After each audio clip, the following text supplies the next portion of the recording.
we have seen how robotics is being used to create autonomous beings. But science is also using this technology to restore the human body, giving paraplegics an ability they thought was lost forever.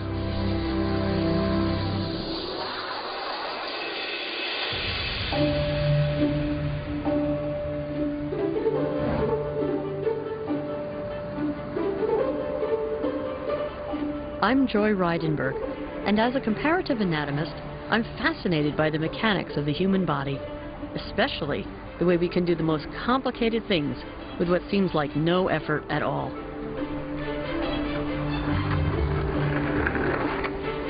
Human walking is a complex balancing act. Messages flash from our brain to our legs, to our arms, and to our torso. It's a fine-tuned routine that, when it all comes together, results in locomotion.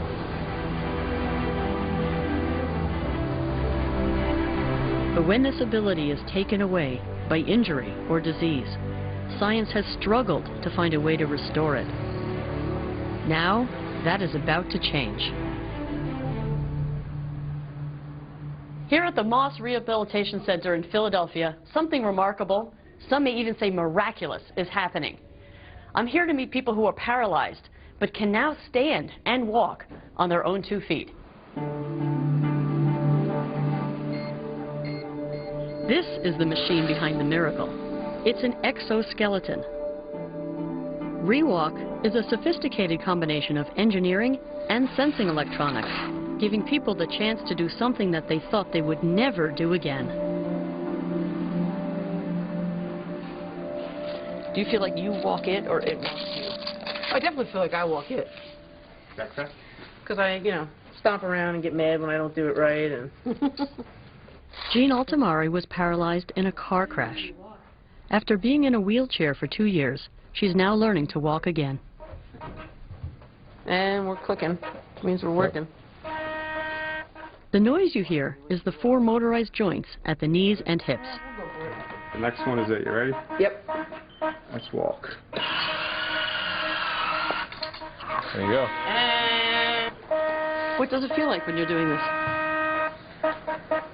I don't know. Does it feel strange? No, it doesn't feel strange at all. I mean, it feels like it's supposed to feel, I guess. Like regular walking? I mean, not like regular walking, but it doesn't feel, I wouldn't say it feels abnormal. I would say this is like a new normal. It feels like it's supposed to. Incredibly sensitive motion sensors measure Jean's upper body movements. These signals are processed by a computer in her backpack, which then drives the skeleton to walk in the right direction at the right speed. What was the hardest thing about using this? Having to take it off. Yeah, definitely. Having to take it off. Besides allowing Jean to stand and walk, the exoskeleton also relieves the spinal and muscle pain she suffers from constantly sitting down. So even though you can't feel your legs, you can feel the stretching out. Oh, yeah. In my back and everything, yeah, everything feels better. And my pain level significantly decreases as soon as I put it on and then for hours afterwards. When I saw this, I said, this is it, this is the beginning of really untethering people, letting them go where they want to go.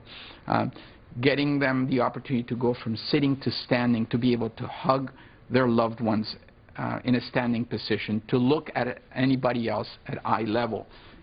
Agnes Faraday was also paralyzed in a car accident. She is one of the more experienced users and has been training with the suit for 5 months. Okay. What did it feel like the first time you were able to stand up in a suit like this? It was wonderful and very powerful. Now these are not for weight bearing, these are just to keep you stable when you get up? Yeah.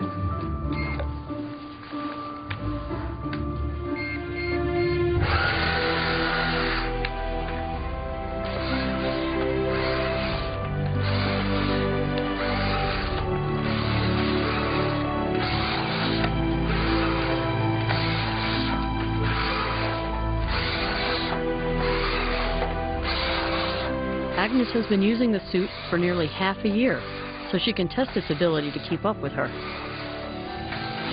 I'm amazed at how fast Agnes is going.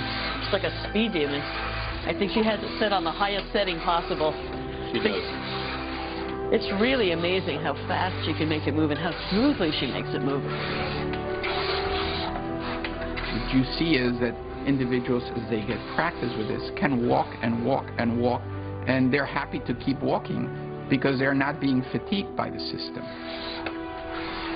One day we'll see this suit being worn first thing in the morning and taken off at the end of the day after the individual has used it to go everywhere they needed to go.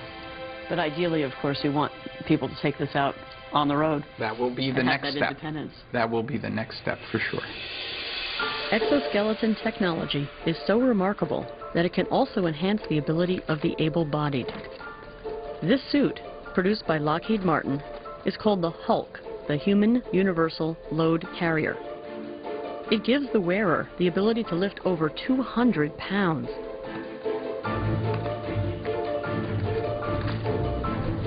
Even more RoboCop is this prototype by Raytheon called the XOS-2.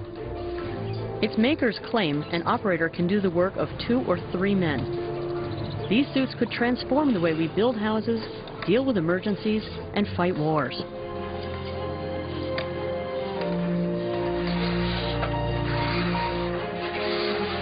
To me, it's not just the technology that links these suits. It's that they do what machines often do best: give us the power to be better than we are.